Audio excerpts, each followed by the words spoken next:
السلام علیکم۔ رضا علی حجویری آپ کی خدمت میں۔ گنج بخش فیض عالم مظہر نور خدا، ناقص آرا پیر کامل کامل آرا رہنما۔ حضرت داتا گنج بخش علی حجویری رحمۃ اللہ علیہ نے اپنی مایہ ناز تصنیف کشف المعجوب جو کہ راہ سلوک کے اوپر لکھی گئی، اس میں چوتھے پردے کا کھلنا آپ نے طہارت کو بیان کیا ہے۔ ایمان باللہ کے بعد پہلی چیز جو بندے پر فرض ہے وہ طہارت ہے۔ طہارت سے مراد جسم کو نجاست و نجابت سے پاک کرنا، ہاتھ منہ اور پاؤں کا دھونا، سر کا مسح کرنا، یا اگر پانی نہیں ملتا یا مریض ہے تو شریعت کے مطابق تیمم کرنا۔ طہارت کے احکام سب کو معلوم ہیں۔ طہارت کی اقسام بیان کریں گے جو راہ سلوک سے تعلق رکھتی ہے۔ طہارت کی دو قسمیں ہیں، یعنی ظاہری طہارت اور باطنی طہارت۔ جس طرح جسمانی یعنی ظاہری طہارت کے بغیر نماز جائز نہیں، اسی طرح باطنی طہارت کے بغیر معرفت ناممکن ہے۔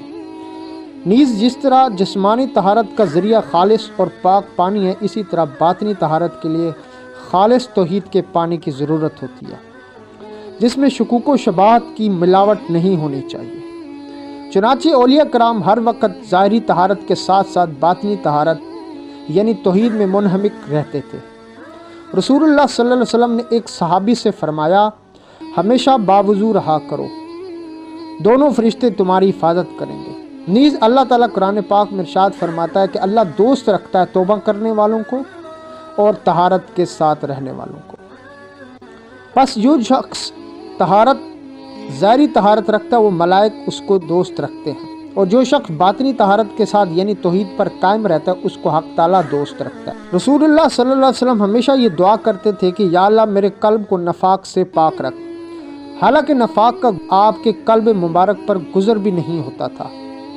بات یہ ہے کہ انسان کا اپنی کرامات کو دیکھنا حضرت صلی اللہ علیہ وسلم کے نزدیک غیر اللہ کو دیکھنے کے مترادف ہے، اور غیر اللہ کا دیکھنا اہل توحید کے نزدیک نفاق ہے۔ مشائخ نے جس قدر کشف الکرامات کو مرید کی آنکھوں کا سرما بنایا، حصول کمال کے لیے بالآخر یہ چیز حجاب اعظم ثابت ہوئی ہے، جس کی وجہ یہ ہے کہ جو چیز غیر اللہ ہو اس کا مشاہدہ باعث فتنہ اور فساد ہوتا ہے۔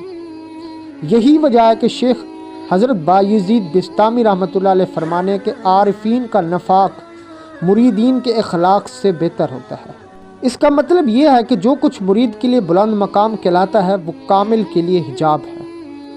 مرید یہ ہمیشہ کوشش کرتا ہے کہ کرامات حاصل ہوں، اور کامل کی یہ ہمیشہ کوشش ہوتی ہے کہ کرامت والا حاصل ہو، یعنی اللہ تعالیٰ حاصل ہو۔ غرض یہ کہ کرامت کا حصول اہل حق کے لیے نفاق کا درجہ رکھتا ہے، اس وجہ سے یہ مشاہدہ غیر ہے۔ بس حق تعالیٰ کے دوستوں کو یہ کوشش کرنی چاہیے کہ تمام گناہگار گناہوں سے نجات پائیں، اور گناہگاروں کی یہ کوشش ہوتی ہے کہ تمام کافر کفر سے نجات پائیں۔ اگر کافروں کو معلوم ہو جائے کہ ان کا کفر خدا تعالیٰ کو ناپسند ہے، اور اگر گناہگاروں کو یہ معلوم ہو جائے کہ اس کے گناہ اللہ تعالیٰ کو ناپسند ہے، تو کافر کفر سے اور گناہگار گناہوں سے نجات پا سکتے ہیں، تمام آفات سے پاک اور مطہر ہو سکتے ہیں۔ لہٰذا ظاہری طہارت کے ساتھ ساتھ باطنی طہارت بے حد ضروری ہے۔ یعنی جب آدمی ہاتھ دھوئے تو دل میں خیال کرے کہ دنیا کی محبت سے ہاتھ دھو رہا ہوں، جب استنجا کرے تو دل میں خیال کرے کہ دل کو غیر اللہ کی محبت کی نجاست سے صاف کر رہا ہوں، اور جب منہ میں پانی ڈالے تو یہ سمجھے کہ غیر اللہ کی بو تک سونگھنا حرام ہے، اور جب منہ دھوئے تو یہ خیال کرے کہ تمام مالوفات یعنی پسندیدہ امور سے منہ موڑ لیا ہے، حق تعالیٰ سے دل لگا لیا ہے، اور جب بازو دھوئے تو یہ خیال کرے کہ تمام دنیاوی اغراض سے ہاتھ دھو ڈالے ہیں، اور جب سر کا مسح کرے تو یہ خیال کرے کہ تمام امور خدا تعالیٰ کے سپرد کر دیے ہیں، اور جب پاؤں دھوئے تو یہ خیال کرے کہ اللہ تعالیٰ کے سوا کسی چیز کی طرف نہیں جائیں گے، حتیٰ کہ دونوں قسم کی طہارت یعنی ظاہری اور باطنی حاصل ہو، کیونکہ ظاہری شریعت کہ تمام امور عالم باطن سے وابستہ ہے، جیسا کہ ایمان کے معاملے میں زبان کی ظاہری اقرار کے ساتھ ساتھ باطنی طور پر تصدیق قلب بھی ضروری ہوتی ہے۔ عبادت کی ظاہری صورت دل میں خلوص نیت کے ساتھ وابستہ ہے۔ بس باطنی طہارت کا طریقہ یہ ہے کہ دنیا کی بے ثباتی کو سمجھے اور اسے اپنے حق میں غدار خیال کرے، اور دل کو دنیا کی محبت سے خالی کر دے، اور یہ چیز مجاہدات کے بغیر حاصل نہیں ہوتی۔ سب سے اہم مجاہدہ یہ ہے کہ ظاہری شریعت کے احکام کی ہر حال میں اور ہر صورت میں پابندی کریں۔ حضرت ابراہیم بن خواص رحمۃ اللہ علیہ فرماتے ہیں کہ میری دعا ہے کہ حق تعالیٰ مجھے دنیا میں ابدی زندگی عطا کرے، تاکہ جس طرح ساری خلقت دنیا کی نعمتوں میں مست ہے اور خدا کو بھول چکی ہے، میں آداب شریعت بجا لاؤں اور ہر وقت یاد خدا میں مست ہوں۔ روایت ہے کہ حضرت ابو بکر طاہر حرمی رحمۃ اللہ علیہ 40 سال تک حرم مکہ میں مقیم رہے، لیکن طہارت کے لیے حدود حرم سے باہر جاتے تھے، اس خیال سے کہ جس سرزمین کو اللہ تعالیٰ نے اپنے ساتھ منسوب کیا اس پر طہارت کا پانی کیسے پھینکوں۔ حضرت ابراہیم بن خواص رحمۃ اللہ علیہ سے روایت کہ جب آپ مسجد میں پیٹ کے درد میں مبتلا تھے تو آپ نے ایک رات کے اندر 60 بار غسل کیا اور 60 بار غسل کرتے ہوئے آخرکار آپ وفات پا گئے۔ حضرت سفیان ثوری رحمۃ اللہ علیہ روایت کرتے کہ ایک دفعہ بیماری کی حالت میں ایک نماز کے لیے 60 مرتبہ طہارت کی، اس خیال سے کہ جب دنیا سے جاؤں تو طہارت کے ساتھ جاؤں۔ کہتے ہیں کہ ایک دن حضرت ابو بکر شبلی رحمۃ اللہ علیہ مسجد میں داخل ہوئے، وضو کیا تو ہاتف غیب سے آواز آئی، ظاہری طہارت تو نے کر لی، باطن کو کب آراستہ کرو گے؟ یہ سن کر آپ مسجد سے باہر چلے گئے اور اپنا تمام مال خیرات کر دیا، حتیٰ کہ ایک جوڑے پر اتفاق کیا جس پر نماز ادا کرتے تھے۔ اس حالت میں حضرت جنید بغدادی رحمۃ اللہ علیہ کی خدمت میں حاضر ہوئے تو انہوں نے فرمایا، ابو بکر تم نے بہت اچھی طہارت کی، خدا تعالیٰ تجھے ہمیشہ باطہارت رکھے۔ چنانچہ آپ ساری عمر باوضو رہے، حتیٰ کہ جب وفات کا وقت آتا تو آپ نے مریدین کو کہا کہ مجھے وضو کراؤ۔ جب داڑھی مبارک کا خلال کرانا بھول گیا تو آپ نے داڑھی کی طرف اشارہ کر کے کہا کہ اس کا بھی خلال کرایا۔